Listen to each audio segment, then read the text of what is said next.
नमस्कार। आज जो किस्सा मैं आप लोगों के साथ शेयर करने जा रहा हूँ वो नवरात्रि से या अध्यात्म से रिलेटेड नहीं है। आज का किस्सा आरएसएस से रिलेटेड है। आरएसएस यानी राष्ट्रीय स्वयंसेवक संघ। पिताजी राष्ट्रीय स्वयंसेवक संघ से जुड़े हुए थे। उन्होंने अपनी जीवनी में लिखा है कि आरएसएस में प्रवेश वर्ष 1957 से ही शाखा जाना शुरू किया था। उससे पहले नियमित आनंद आश्रम जाते थे। उनका कहना है, लिखना है, शाखा वालों को आदमी की बेहद परख है। वैसे भी पिताजी जहाँ भी जुड़े पूरे मन से जुड़े, पूरे मन से काम किया।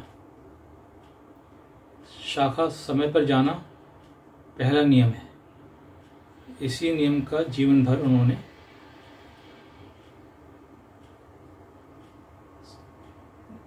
उन्होंने इस काम को, इस नियम को अपनाया और बहुत सफल हुए। उनका मानना है एक साधना है संघ कार्य, यही मानकर परिश्रम किया। एक साल में ही गण प्रमुख बना दिया। दूसरा वर्ष पूरे होते होते शिवाजी शाखा का मुख्य शिक्षक हो गया। संघ का कार्य अपने कर्म से अधिक महत्व देकर किया।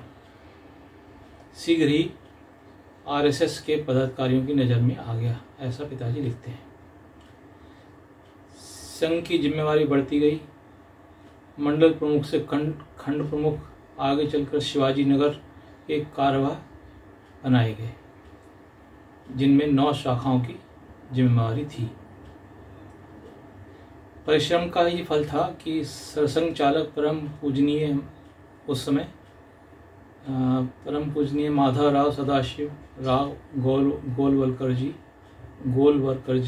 जो गुरु जी के नाम से प्रसिद्ध हैं, के सार्वजनिक कार्यक्रम जो हर वर्ष होते थे के बाद कार्यकर्ताओं की बैठक लेते थे। उनमें मैं भी होता था। कम से कम 5 बार उनके सानिध्य में बैठकों में रहा। सौभाग्य से बरेली संघ का एक मुख्य केंद्र रहा है। संघ के बड़े सभी अधिकारी और प्रचारक वहां आते रहे थे। जिन महापुरुषों का सानिध्य पिताजी को मिला, ऐसा पिताजी लिखते हैं, उनमें गुरुजी तो थे ही, उनके अलावा नानाजी देशमुख, पंडित दीनदयाल उपाध्याय, अटल बिहारी वाजपेयी जी, लाल कृष्ण आडवाणी जी, वेंकैया नायडू जी, माधव जी देवड़े, बाबा साहब आप्टे, कुशाभाई ठाकरे, विवेकानंद केंद्र कन्याकुमारी के प्रबंधकर्ता इंजीनियर थे एकनाथ रानाडे, विश्व रंजन भट्टाचार्य उर्फ नेताजी, उत्तर प्रदेश के मुख्यमंत्री रहे राम प्रकाश जी जैसे गणमान्य विभूतियों से मिलना, बात करने का मौका मिला। सब एकदम साधारण, कोई मैं नहीं, कोई छोटा, कोई बड़ा नहीं। किसी भी नाम के आगे जी लगाना भी पिताजी ने शाखा के दौरान ही सीखा और जीवन पर्यंत ये आदत ही बन गई। पिताजी आगे लिखते हैं, वर्ष 1968 की 11 फरवरी का एक जिक्र करते हैं। वो 11 फरवरी 1968 को पंडित दीनदयाल उपाध्याय जी के निधन से पहले 7 फरवरी को बरेली के शीत शिविर में उनका आखिरी बौद्धिक हमने सुना था। उसी में एक शाखा में 3 से 6 बजे मैं उनका सुरक्षा गार्ड था। गुरुजी भी थे उस शिविर में। मैंने देखा उपाध्याय जी अपनी धोती की किनारी को खुद सुई से सिल रहे हैं। संयोग से गुरुजी भी उधर से निकले तो उपाध्याय जी को देखकर बोले, अरे दीनदयाल जी क्यों सिल रहे हो, धोती मिल जाएगी।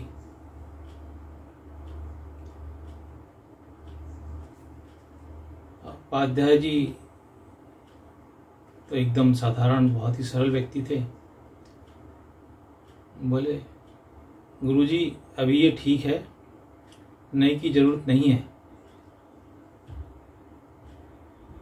ऐसे सरल होते हैं संगी। पिताजी आगे लिखते हैं, दीनदयाल जी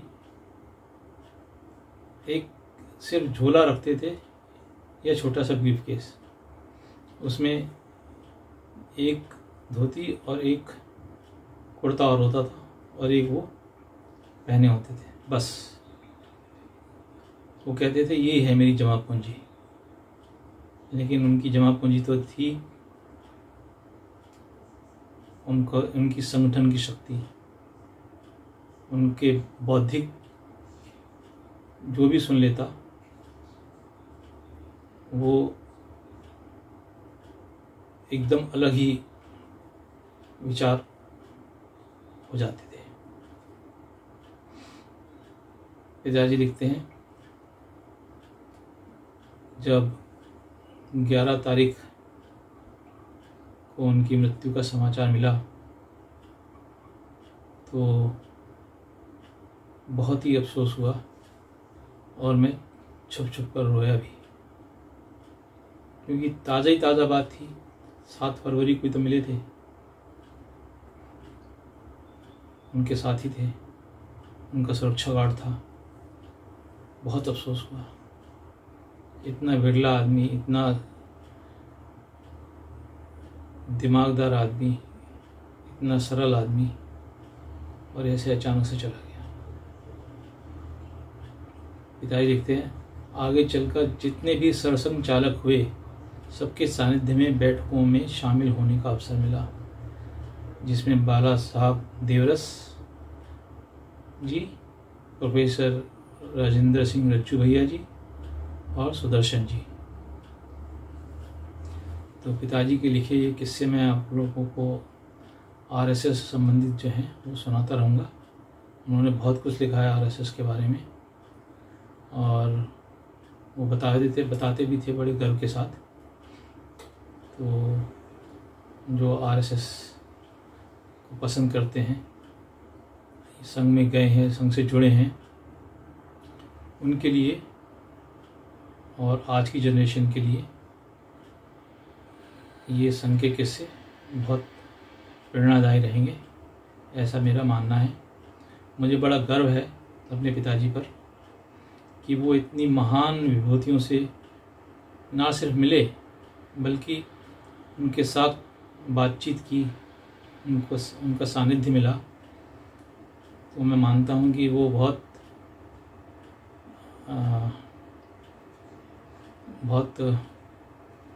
सौभाग्यशाली थे कि वो इन सब विभूतियों से मिले।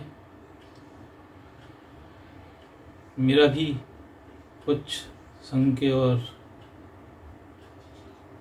बीजेपी के लोगों से मिलना होता रहा है, जो मैं अपनी किस्से कहानियों में आप लोगों के साथ शेयर करता रहूँगा। नमस्कार, धन्यवाद। जैसा सब कहते हैं वैसा मैं भी कह रहा हूँ।